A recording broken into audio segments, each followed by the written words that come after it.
Hello, everybody, and welcome back to Night Brothers Commentary. Today, we are going to be talking about Black Adam, and I got my brother here, Ryan, and he's going to be kind of sharing his thoughts. Well, it's good to be back on the podcast, man. Wish we had a bit of a better movie to talk about today, but it is what it is. So, yeah, fair enough. Happy to talk Black Adam. Seen it? Yeah, so essentially, the way I'm basically going to put up a picture up here on the screen for you as well. But essentially, the movie starts off with a flashback, like 5,000 years ago, where essentially the main character, Black Adam, essentially gets his powers after trying to think of the best way to put this. Yeah, essentially, this kid finds Eternium, which is basically kind of like this magical mineral substance that some guy is like the king of this country called Kondak is basically using to create an evil crown and gain demonic powers, essentially.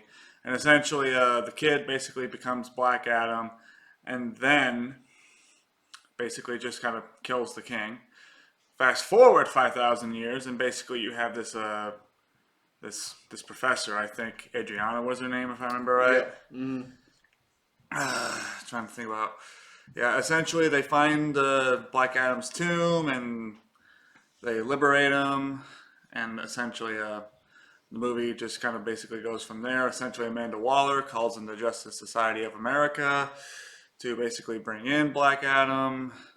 That doesn't necessarily go well. Very good. Eventually, he does kind of. Eventually he does kind of concede and goes into Adam Waller's custody.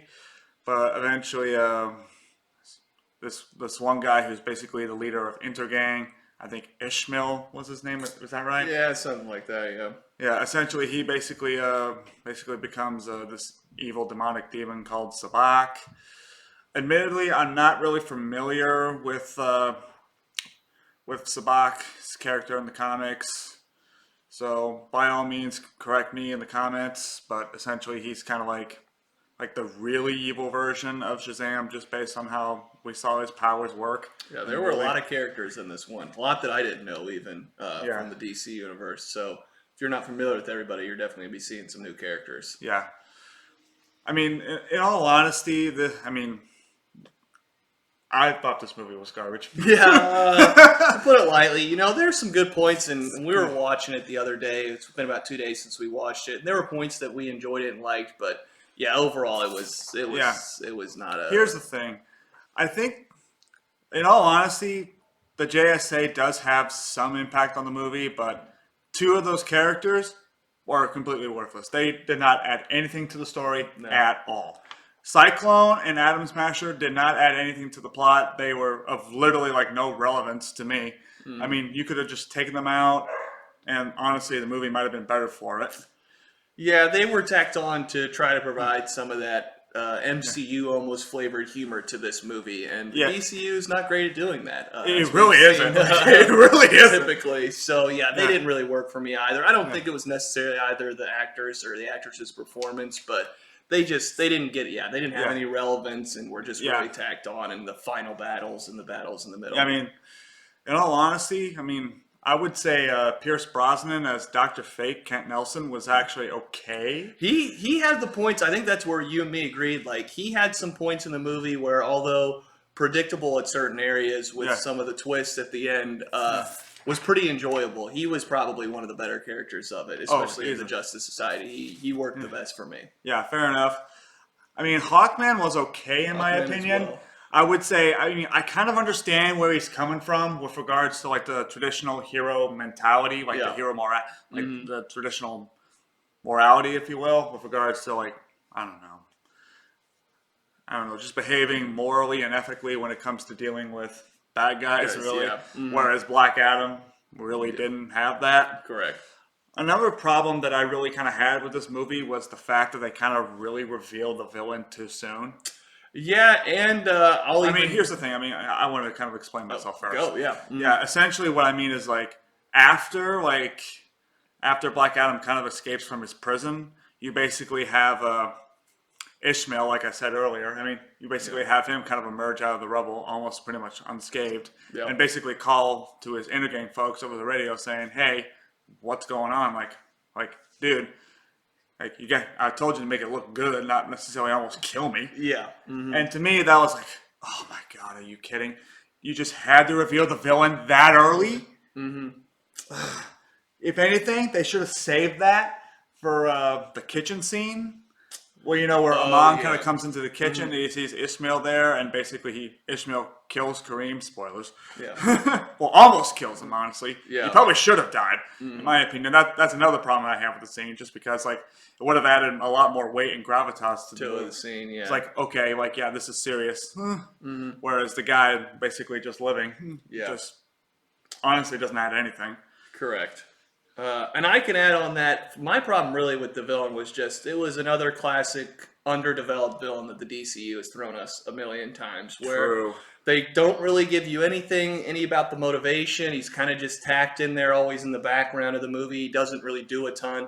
And then when he finally one of the things is they're going after this crown with Etrinium that's got, basically, they're kind of their own council wizards who develop this guy, and it just turns into a CGI nightmare at the end, which again, to comment on the DCU, it's happened a few times in a few movies, and I don't think anybody loves it. And I didn't love this ending as well when it came to it. I'll give you that too. Also, the fact that they, spoiler again, kill off Doctor Strange, that also, sorry, I said Doctor Strange, God, Dr. Fate. Yeah, essentially, I mean, I did not like that call at all. I think that was mostly just due to the fact that probably Pierce Brosnan or maybe the production team just didn't want to do another movie with him or something like that. So they just kill him off in this movie. And I think, I was going to say, just to comment quickly, I think that's also a lack of a future plan, truthfully. I just don't think they know where they're going with a lot of this stuff. So they're just kind of bringing people in, kill them off at will because they don't have a long-term idea. I mean, that's fair. But the way I see it, they could be setting up Dr. Hector Hall, who is basically Hawkman's son, as the next Doctor Strange, because Hector does become Dr. Fate. I keep saying Doctor Strange. You're good. In all honesty, like you said, people will be confused. You're not the only one. I mean, that's true, but I mean, in all honesty, Dr. Fate basically is the DC's equivalent of Doctor Strange. Obviously, there's differences, but there are differences for sure. But essentially, the way I see it, the reason why I think that could be the case is just because Hawkman has actually figured out how to use the helmet, at least to a certain degree. Yeah. So I mean, I guess that's just one possible teaser of them setting up Hector Hall as the main version of Dr. Fate in this universe. Yeah. I doubt that's the case. I do think you're right when it comes to the lack of planning that Warner Brothers has. Honestly, I think the DCU just needs to. I mean, in all honesty, I think the DCEU, it just needs to basically shut down and basically just scrap everything, start over from scratch. I don't think Warner Brothers is going to do that at this point. I will say, with regards to the future of the DCEU, I do think that there is some hope for Black Adam. I don't necessarily have much of a problem with The Rock's performance. No, and this kind of is something we touched on, Matt, when we were watching, was he's not in it a lot, and he's not in basically the first 45 minutes. He has a fight scene that's not bad, but for character development, you really don't learn what his real motivation is, and there's kind of a twist at the end where you figure out actually how he got his powers, because it wasn't the beginning hints at it one way, but it's actually something else. But you don't learn that until the very end. And I kind of liked it, but it's, again, one of those things where it's tacked on so late that he kind of feels underdeveloped, where he's kind of just going scene from scene, getting bossed around a lot by the Justice Society. Yeah. Essentially, though, I do think as for the future of this character, I do think he's probably going to potentially show up in Shazam 2 as like a cameo or like a mid-credit scene. Yep. But I do think he will absolutely show up in Shazam 3 as the villain at some point. I do, but I think prior to that, I do think there's going to be some confrontation again with either the Suicide Squad or the Justice Society again, or maybe even the Justice League. Yeah. Especially given what happened in the mid-credit scene with Superman and Amanda Waller. Correct. I mean, they're definitely setting that up. Hopefully it actually plays out well, but yeah, we'll see. knowing Warner Brothers, and especially with all the stuff that's going on with Ezra Miller. Correct. We know that the DCU's, again, we don't really know what's going on with the Flash movie or it's come out, but I think it's clear that Black Adam and Shazam are on a crash course to eventually be seen on screen together and probably end up at least having some sort of, beat between the two of them. But the truth is, even though I didn't love this movie, I'll still be excited to see that. I'm a big fan of the Shazam movie. I think it's in the DCEU, easily. I mean, I would say one of the better ones. Oh, it's not just the better ones; it's easily the best in the DCEU. You honestly, can definitely say that. I've got some love for it. I still feel like the first Wonder Woman is still like the best. Yeah, well, I would say second best in the DCEU. I would say those two are probably one or two for me. Honestly, Wonder Woman kind of has the same thing where the third act is kind of messy because it's just another CGI underdeveloped villain. So it kind of falls. Really. But the problem with Black Adam is it doesn't have a great first hour and a half either. So that's that's why it falls a little lower. It's not the true. Worst DCU movie, but it's definitely not the best. It's not adding a lot for me, I unfortunately. mean, the way I see it, it almost kind of felt like Doomsday from Batman v Superman again. Doomsday for sure. Ares had a little bit of the same feel for me again. Just tacking on something late that it's just another, like I said, I can reiterate myself, but the CGI this guy looked horrible. He really did. At the end when they transform him into whatever demon they're going. It might be from the comics. I'm not. Yeah, it's the Bach from the comics. Yeah, so.